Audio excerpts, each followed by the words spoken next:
Everyone, James Granahan here, and just wanted to take a moment while I'm out on my morning walk before I start work for the day to just record you a quick video about something that's on my mind that I think you're going to find pretty interesting, which is it's to do with the power of going for a walk when you're working from home, and how this can kind of help you actually make breakthroughs on your work and be more productive overall. And this is one of the things that I really love about working remotely, is that you can decide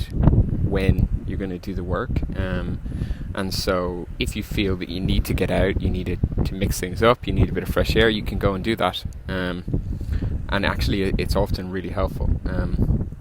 because it kind of helps you to switch gears. If you're banging your head against a wall with something you're working on, and this is particularly relevant for things like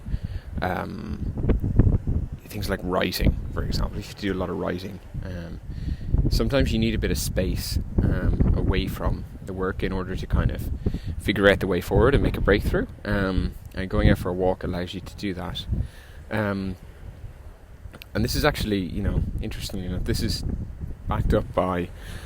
cognitive science and the way the brain works. So oftentimes, you've probably experienced this before, oftentimes what happens is that when you have a period of intense focus on a particular problem, you may be able to solve it, but if you're not, you reach a point where you actually need to switch the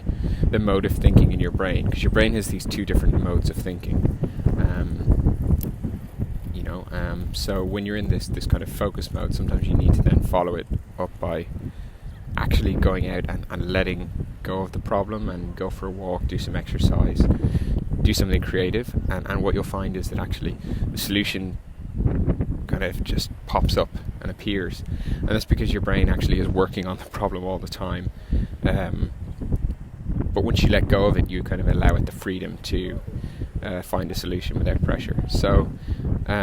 walking is great for that, and I strongly recommend you do it, and make use of the flexibility you have, that if you get stuck, you're not moving forward in your work, go out, go for a walk, reset, and I think most of the time you'll find when you go back and sit down again, you'll probably find that you're far more productive and you can get a whole lot more done afterwards.